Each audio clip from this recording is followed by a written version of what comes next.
السلام علیکم friends, welcome to کتاب نگری یوٹیوب چینل کتابوں کی نگری میں خوش آمدید۔ میں ہوں آپ کی ہوسٹ اقرا یاسین اور آج میں آپ کے لیے لے کر آئی ہوں مہنور شہزاد کے قلم سے تحریر کردہ ناول نعم البدل کے ایپیسوڈ نمبر 32 کو لے کر۔ اس ایپیسوڈ کو سٹارٹ کرنے سے پہلے آپ جلدی سے کر لیجئے ہمارے چینل کو سبسکرائب، ویڈیو کو لائک اور کلک کر لیجئے بیل آئیکن کو۔ اب آتے ہیں ایپیسوڈ کی جانب۔ ارباب واپس اوپر آیا تو نظر میشل اور ہدا پر ڈالی تھی جو پریشان نظروں سے اسے آتا دیکھ رہی تھی۔ کچھ پتہ لگا؟ میشل ارباب کی طرف بڑھ کر فکر مند سے پوچھنے لگی۔ وہ نفی میں سر ہلا گیا۔ تبھی وہاج کمرے سے باہر آیا اور نظر ان تینوں پر گئی جن کے چہرے سے صاف واضح تھا کوئی پریشانی کی بات ہے۔ کیا ہوا بھائی، کوئی پریشانی ہے کیا؟ وہاج نے ارباب کی طرف دیکھتے ہوئے پوچھا، جس پر ارباب نے گہرا سانس خارج کیا۔ زوبیہ سے تمہاری کب بات ہوئی ہے؟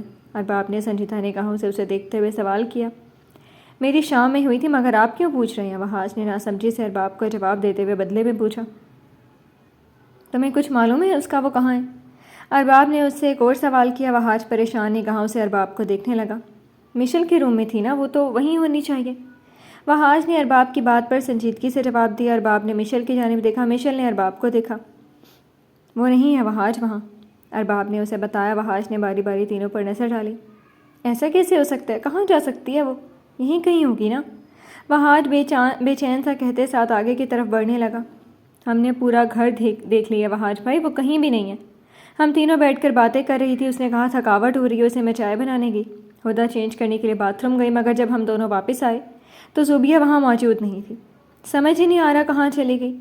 میشل نے اسے ساری بات پریشانی سے تفصیل میں بتائی۔ وہاج کی پریشانی میں ایک دم اضافہ ہوا۔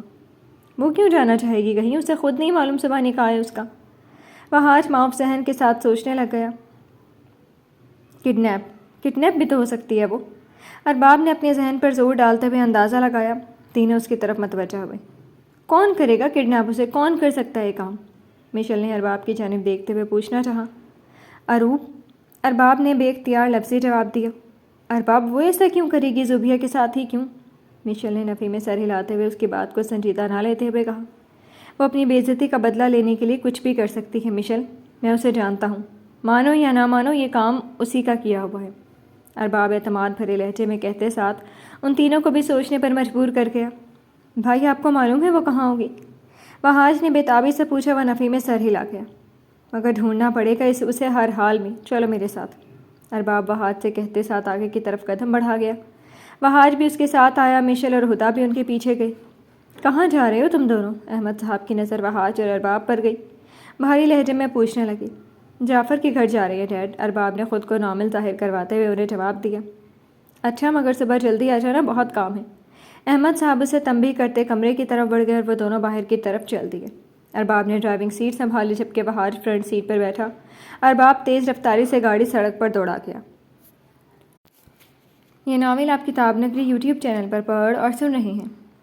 ہو گیا آپ کا کام؟ وقاص زوبیہ کو اپنے فلیٹ میں لا کر دیوار کے ساتھ اس کا وجود ٹکا کر اروپ سے کہنے لگا۔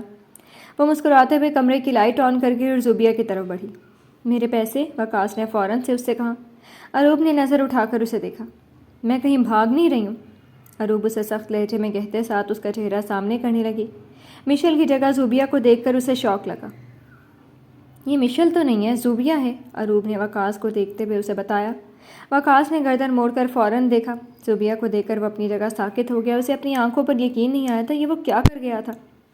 میں نے میشل کو اٹھانے کا بولا تھا تمہیں، اروپ نے اس کے سامنے آ کر کھڑی ہوتی چیخی۔ وقاص خود بھی پریشان سا زوبیہ کو دیکھ رہا تھا۔ میں تو میشل سمجھ کر اسے اٹھا کر لایا ہوں، وقاص زوبیہ پر نظریں مرکوز کیے پریشان سا بولا۔ مجھے تم پر بھروسہ کرنا ہی نہیں چاہیے تھا، میرے کسی کام کی نہیں نکلے تم، خود ہی کچھ کرنا ہوگا، سنبھالو خود اب اپنی بہن کو، اروپ سخت لہجے میں اسے کہتے ساتھ مغرور چال چلتی باہر کی طرف بڑھ گئی اور وقاص زوبیہ کو دیکھنے لگا۔ یہ کیسے ہو سکتا ہے زوبیہ؟ میشل کے کمرے میں کیا کر سکتی ہے؟ یہ کیا کر دیا میں نے؟ وقاص کہتے ساتھ پریشانی میں ٹہلتا بالوں کو جکڑ گیا۔ دیکھ لیتا تو یہ سب نہ ہوتا، پیسے بھی چلے گئے ہاتھ سے۔ وقاص خود سے غصے سے زور سے اپنا ہاتھ ڈریسنگ پر مار گیا اور سوچنے لگا اب وہ کیا کرے، واپس چھوڑا تھا اسے۔ وقاص خود سے کہتے ساتھ اس کی طرف بڑھا اور اسے اٹھانے لگا کہ تبھی زوبیہ کی پلکوں پر جنبش ہوئی۔ وقاص گھبرا گیا اور اسے دیکھنے لگا۔ زوبیہ نے آنکھیں کھولی، اسے اپنا سر گھومتا ہوا محسوس ہوا۔ ذہن پر زور ڈالتی اس نے نظر سامنے کی جانب اٹھائی۔ وقاص کو دیکھ کر اس کی آنکھیں حیرانگی سے بڑی ہو گئیں۔ اسے لگا کسی نے اس پر آسمان گرا دیا ہے، اس کے سگے بھائی نے اسے اغوا کیا تھا۔ تم؟ زوبیہ اسے چینک کر کہنے لگی۔ وقاص شرمندگی سے نظریں جھکا گیا۔ بے شرم انسان، بہن ہوں تمہاری میں، شرم آتی ہے مجھے تمہیں اپنا بھائی کہتے ہوئے۔ نانا نے گھر سے نکالا، مجھے لگا کچھ عقل آ جائے گی تمہیں، مگر تم کبھی نہیں بدل سکتے، تم گھٹیا کے گھٹیا رہو گے۔ زوبیہ غصے سے نفرت بھری نگاہوں سے دیکھتی چینک کر بولی، جس پر وقاص کا دماغ بھی گرم ہوا۔ میں نے اروپ کے کہنے پر کیا، پر تمہیں نہیں، مشل کو کڈنیپ کر رہا تھا۔ وقاص غصے کے باعث منہ سے سچ بولتا ایک دم خاموش ہوا۔ زوبیہ نفی میں سر ہلا گئی۔ تم واقعی انسان کہلانے کے قابل نہیں ہو وقاص، اللہ کرے تم مر جاؤ۔ زوبیہ نم آنکھوں سے بے بسی سے اسے بولتی فلیٹ سے باہر کی طرف بڑھنے لگی۔ وقاص خاموشی سے اسے جاتا دیکھنے لگ گیا اور غصے سے دیوار پر مکہ مار گیا۔ یہ ناول آپ کتاب نگری یوٹیوب چینل پر پڑھ اور سن رہے ہیں۔ پتہ نہیں زوبیہ کہاں چلی گئی ہے، مجھے تو بہت پریشانی ہو رہی ہے۔ مشل پریشان سی ٹی وی لاؤنج میں بیٹھی ہدا سے کہنے لگی، انشاءاللہ وہ مل جائے گی صحیح سلامت، وہ ابھی ہماری نظروں کے سامنے ہوگی، تم پریشان نہ ہو۔ ہدا اسے تسلی بخشتے ہوئے حوصلہ دینے لگی۔ وحاج کی خالہ جو پانی پینے کے لیے کچن میں آئی تھی مشل کی بات سن کر اس طرف بڑھی۔ مشل اور ہدا گھبرا گئے۔ کیا ہوا ہے؟ انہوں نے جانچتی نظروں سے دونوں کو دیکھتے ہوئے سوال کیا۔ کچھ نہیں، مشل نہ چاہتے ہوئے بھی کپکپاتے ہوئے لہجے میں جواب دینے لگی۔ زوبیہ کہاں گئی ہے؟ اپنے کانوں سے سنا ہے میں نے، خالہ نے سرد لہجے میں کہا، جس پر مشل اور ہدا مزید پریشان ہوئے۔ ہمیں خود بھی نہیں پتا، ہدا کہتے ساتھ اپنا سر جھکا گئی، جس پر خالہ معاملہ سمجھ گئی۔ آپا آپا، وحاج اور ارباب کی خالہ صدف محترمہ کے کمرے کی طرف بڑھتی دروازہ نوک کرتی پکارنے لگی۔ کیا ہوا ہے فرزانہ؟ صدف محترمہ دروازہ کھول کر پریشان سی پوچھنے لگی۔ آپ کی بہو بھاگ گئی ہے، فرزانہ محترمہ نے اعلانیہ انداز میں بتایا، جس پر صدف محترمہ کی نیند ایک دم اڑی۔ یہ کیسی باتیں کر رہی ہے تم فرزانہ، وہ ایسی بچی نہیں ہے۔ صدف محترمہ خفگی سے ان سے کہنے لگی۔ تو پھر رات کے اس پہر وہ کہاں غائب ہو سکتی ہے، بتائیے مجھے۔ فرزانہ محترمہ مزید اونچا لہجہ اختیار کیے سوال کرنے لگی۔ احمد صاحب اور نوشین محترمہ بھی شور سن کر باہر ٹی وی لاؤنج میں آ گئے۔ کہاں گئی ہے زوبیہ؟ صدف محترمہ مشل کی طرف بڑھتے ہوئے نرم لہجے میں پوچھنے لگی۔ زوبیہ کی غیر موجودگی کا سن کر نوشین محترمہ ناسمجھی سے صدف محترمہ کی جانب دیکھنے لگی۔ مجھے نہیں پتہ ہے۔ مشل صدف محترمہ کو گھبراتے ہوئے ساری بات سے آگاہ کیا۔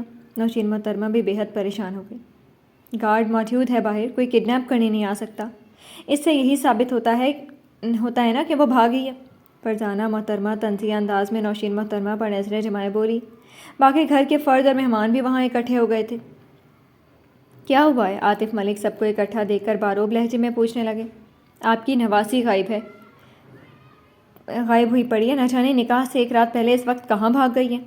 فرزانہ محترمہ نے عاطف ملک کو آگاہ کیا، جس پر وہ ایک دم پریشان ہوئے۔ فرزانہ محترمہ کا طنزیہ لہجہ اور باتیں نوشین محترمہ کو شرمندہ کر رہی تھی۔ وہ کہیں نہیں بھاگی زوبیہ، ایسی نہیں ہے خالہ، مشل نے دھیمے لہجے میں فرزانہ محترمہ کو بتانا چاہا۔ نوشین محترمہ نے مشل کو دیکھا۔ دیکھ لیتے ہیں، اگر نہیں بھاگی تو پھر کہاں گئی؟ فرزانہ محترمہ کہتے ساتھ کرسی پر بیٹھ گئی۔ باقی مہمان بھی باتیں کرنے لگ گئے۔ نوشین محترمہ خاموش کھڑی تھی، کیونکہ وہ خود بھی نہیں جانتی تھی کہ ان کی بیٹی کہاں گئی ہے، اور ان سب کی باتوں سے وہ مزید پریشان ہو رہی تھی۔ یہ ناول آپ کتاب نگری یوٹیوب چینل پر پڑھ اور سن رہے ہیں۔ ارباب اور وحاج کراچی کی ہر جگہ دیکھ چکے تھے، مگر زوبیہ انہیں کہیں نہیں ملی تھی۔ فجر ہونے کو ہے بھائی، پتہ نہیں وہ کہاں ہوگی، کس حال میں ہوگی۔ وحاج زوبیہ کا سوچتے سوچتے بے حد پریشان سا کہنے لگا۔ ارباب نے واپس گھر کی طرف گاڑی کا رخ کر دیا۔ وہ گھر کی طرف ہی جا رہے تھے جب نظر ایک لڑکی پڑ گئی۔ ارباب نے گاڑی کو بریک لگائی۔ زوبیہ؟ ارباب اسے اکیلا یہاں دیکھ کر نام پکارنے لگا۔ زوبیہ نے فوراً ارباب کی طرف دیکھا۔ بھائی؟ زوبیہ پھولے ہوئے سانس کے ساتھ کہنے لگی۔ وحاج نے بھی فوراً اسے دیکھا۔ تم یہاں کیا کر رہی ہو؟ ارباب اور وحاج گاڑی سے اتر کر اس کی طرف بڑھے۔ ارباب نے سوال کیا۔ تم ٹھیک ہو زوبیہ؟ کچھ ہوا تو نہیں تمہیں؟ وحاج اس کی طرف بڑھتے ہوئے فکر مند سے اس سے پوچھنے لگا۔ زوبیہ اس بات میں سر ہلا گئی۔ وحاج نے شکر کا سانس بھرا۔ گاڑی میں بیٹھو، ارباب نے اسے کہا، جس پر وہ خاموشی سے گاڑی میں بیٹھ گئی۔ وحاج بھی گاڑی میں بیٹھا۔ کہاں غائب ہو گئی تھی تم؟ ارباب گاڑی سٹارٹ کر کے اس سے پوچھنے لگا۔ بھائی، مجھے وقاص نے کڈنیپ کیا تھا، زوبیہ نے ارباب کو دیکھتے ہوئے بتایا، جس پر ارباب نے پلٹ کر اسے دیکھا۔ وقاص نے؟ ارباب نے جیسے کنفرم کرنا چاہا، وہ اس بات میں سر ہلا گئی۔ وحاج کو بھی واقعی حیرت ہوئی۔ رہتے رہتے وحاج کو وقاص پر غصہ بھی شدید آیا۔ اس نے اروپ کے کہنے پر یہ سب کیا، مگر وہ مجھے نہیں، مشل کو کڈنیپ کرنا چاہتے تھے۔ مجھے مشل سمجھ کر وہ اٹھا کر لے گئے۔ شاید اروپ نے آج صبح کے انسلٹ کا بدلہ لیا تھا۔ زوبیہ نے نظریں جھکائے شرمندگی سے ارباب کو ساری بات بتائی۔ اسٹیئرنگ پر موجود گرفت ارباب نے سخت کی۔ مجھے یقین تھا یہ سب کیا دھرا اروپ کا ہے۔ ارباب آنکھوں میں سرخی سے رائے کہتے ساتھ گاڑی کی رفتار تیز کر گیا. وہ دونوں گھبرا گئے. یہ ناول آپ کتاب نگری یوٹیوب چینل پر پڑھ اور سن رہے ہیں.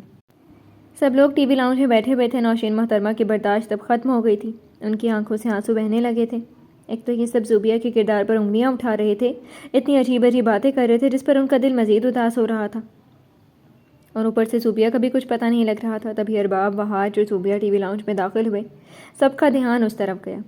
زوبیہ میری بچی. نوشین محترمہ اسے دیکھ کر فوراً اس کی طرف بڑھتی سینے سے لگا گئی. زوبیہ بھی ان کے گلے لگے رونے لگی. شکر الحمدللہ, مشل نے بے اختیار دل میں کہا. صدف محترمہ, احمد صاحب, عاطف ملک, سب کو تسلی ہوئی. کہاں تھی یہ؟ فرزانہ محترمہ کی آواز پر وہاج, ارباب اور زوبیہ کا دھیان ان کی طرف گیا. اروب نے کڈنیپ کیا تھا زوبیہ کو مشل سمجھ کر. وہ اٹھا کر لے کر گئے تھے. ارباب نے فرزانہ محترمہ کو جواب دیا, جس پر وہ خاموش ہو گئی. کسی پر بھی بغیر سوچے سمجھے الزام نہیں لگانا چاہیے, خاص کر لڑکی پر. اب تو خود لڑکی ہیں, لڑکیوں کی عزت بہت ایسے الفاظ صرف اس لڑکی کو نہیں بلکہ اس کی ماں, اس کے ساتھ جڑے ہر رشتے کو تکلیف دیتے ہیں. مشل نے تمیز کے دائرے میں رہ کر سمجھانا چاہا. ارباب کے ہونٹوں پر مسکراہٹ نمودار ہوئی. فرزانہ محترمہ خاموش ہو گئی. نوشین محترمہ نے مشل کو ایک بار پھر دیکھا. آج انہیں واقعی احساس ہوا وہ مشل کے ساتھ بہت زیادتی کرتی آئی ہیں. جب بات اپنی بیٹی پر آتی ہے تبھی تو انسان کو دوسروں کی بیٹیوں کی عزت کا معلوم ہوتا ہے. سب ٹھیک ہے الحمدللہ سے, اب آپ سو جائیں کیونکہ نکاح کی تیاری بھی کرنی ہے. ارباب سب سے کہنے لگا, جس پر سب لوگ خاموشی سے اپنے کمروں کی طرف بڑھ گئے. نوشین محترمہ زوبیہ کو اس کے کمرے میں لے جانے لگی. مشل اور ہدا بھی ان کے ساتھ گئی. نوشین محترمہ نے اسے کمرے میں آ کر بیڈ پر بٹھایا. مشل گھٹنوں کے بل اس کے سامنے بیٹھی. دیکھو زوبیہ, تمہیں شرمندہ یا گھبرانے کی ضرورت نہیں ہے. تمہارا کوئی قصور نہیں تھا, بلکہ شکر ادا کرو اللہ کا کہ تم بالکل ٹھیک گھر واپس آ گئی ہو. پریشان نہ ہو, تم نے کچھ نہیں کیا ہے. مشل نے اسے پیار سے سمجھانا چاہا, جس پر نوشین محترمہ نے بھی مشل کی بات پر اتفاق کیا. مجھے صرف شرمندگی اس بات کی ہے اروب کے ساتھ میرا بھائی ملا ہوا تھا. ماں, مجھے وقاص نے کڈنیپ کیا تھا. زوبیہ نم آنکھوں سے نوشین محترمہ کو بتانے لگی. نوشین محترمہ کو لگا جیسے انہیں سننے میں غلطی ہوئی ہے. یہ کیا بول رہی ہو تم؟ نوشین محترمہ نے سرد لہجے میں کہا, جس پر وہ اس بات میں سر ہلا گئی. میں سچ بول رہی ہوں مام, آپ کا بیٹا اس قدر ہی گھٹیا بن گیا ہے. زوبیہ سر ہاں میں ہلاتے ہوئے نوشین محترمہ کو بتانے لگی, جس پر نوشین محترمہ کو ایک دم چپ لگ گئی اور مشل کی طرف دیکھا. مجھے معاف کر دو مشل, میں نے تمہارے ساتھ واقعی بہت زیادتی کی ہے. مجھے آج احساس ہوا ایک بچے کی عزت کیا ہوتی ہے. ہمیشہ اپنے بیٹے کو صحیح اور تمہیں غلط بولتی آئی, جبکہ تم صحیح اور میرا بیٹا غلط تھا. اپنی طلاق کا قصوروار تم بے قصور کو سمجھتی تھی, جس کی سزا تمہیں آج تک دیتی آئی ہوں. مگر میں واقعی آج اپنی حرکتوں پر شرمندہ ہوں. مجھے معاف کر دو, میں نے تمہارا بہت دل دکھایا ہے. نوشین محترمہ شرمندہ سے سر جھکائے اس سے معذرت کرنے لگی.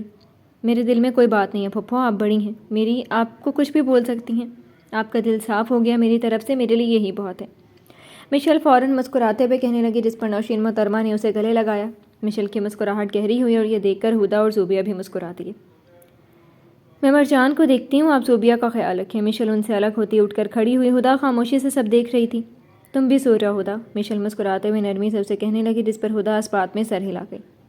یہ ناول آپ کتاب نگری یوٹیوب چینل پر پڑھ اور سن رہے ہیں. مشل کمرے میں داخل ہوئی تو ارباب بیڈ پر بیٹھا ہوا. مشل مرجان کی طرف بڑھی اور اسے ویسے سوتا پا کر پیار کرتی ارباب کو دیکھنے لگی. کیا سوچ رہی ہیں؟ مشل اس پر نظریں مرکوز کیے پوچھنے لگی. ارباب نے اس کی جانب دیکھا. یہی کہ نہ جانے اللہ تعالیٰ کو مجھ میں ایسا کیا پسند آیا جس کے بدلے انہوں نے تم جیسی پاک اچھے دل جیسی لڑکی میری زندگی میں شامل کر دی. ارباب اسے محبت بھری نگاہوں سے دیکھتا کہنے لگا. مشل مسکرائی. اللہ اپنے بندے کے ساتھ کبھی ناانصافی نہیں کرتا. ارباب, آپ کے ساتھ اروب نے غلط کیا تھا نا, تو بس اسی لیے وہ اللہ ہم سے 70 ماؤں سے بھی زیادہ پیار کرتا ہے, تو وہ ہمیں کیسے تکلیف یا پریشانی میں دیکھ سکتا ہے. مشل نے اپنے مخصوص نرم لہجے میں کہا. اسے سمجھایا. ارباب اس بات میں سر ہلا گیا. ساری زندگی اپنے رب کا شکر ادا کرتا نہیں تھکوں گا. ارباب اس کا چہرہ تھام کر مسکراتے ہوئے کہنے لگا. مشل کے چہرے کی مسکراہٹ گہری ہوئی. آپ کو معلوم ہے ارباب, آپ میری مسکراہٹ کی وجہ بنتے ہیں ہمیشہ. مشل نے اسے بتایا, جس پر ارباب بھی ہلکا سا مسکرا دیا. چلیں نماز پڑھتی ہیں دونوں آج ساتھ. مشل گھڑی پر نظر ڈال کر اس سے کہنے لگی. ارباب اس بات میں سر ہلا گیا. دونوں نے باری باری وضو کیا. دونوں نے جائے نماز بچھائی اور نیت باندھ کر نماز ادا کرنے لگ گئے. اللہ تعالیٰ, میں آپ کا بے حد شکر گزار ہوں. مجھے بس اتنی ہمت دینا کہ میں مشل کو ہمیشہ خوش رکھ سکوں. جتنی وہ خوشیوں کی حقدار ہے میں وہ سب اسے دے سکوں. آمین. ارباب دعا کے لیے ہاتھ اٹھائے, دل سے دعا کرتا چہرے پر ہاتھ پھیر گیا. اور نظر مشل پر ڈالی جو دنیا سے بے خبر آنکھیں بند کیے دعا مانگ رہی تھی۔ ارباب کو وہ اس وقت دنیا کی سب سے حسین لڑکی لگی تھی۔ کیا ہوا؟ مشل نے دعا مانگ کر چہرے پر ہاتھ پھیرا۔ ارباب کی نظریں خود پر محسوس کرتی وہ آئیبرو جھکا کر کہنے لگی۔ ارباب نفی میں سر ہلا گیا۔ پوری رات جاگنے کی وجہ سے اب دونوں کو ہی شدید نیند آ رہی تھی۔ بیڈ پر لیٹتے ہی دونوں ہی گہری نیند سو گئے۔ جی تو فرینڈز، کیسی لگی آپ کو آج کے ایپیسوڈ؟ کمنٹ سیکشن میں ضرور بتائیے گا۔ پھر حاضر ہوں گے نیکسٹ ایپیسوڈ کے ساتھ۔ تب تک کے لیے اجازت دیجیے۔ شکریہ۔ اللہ حافظ۔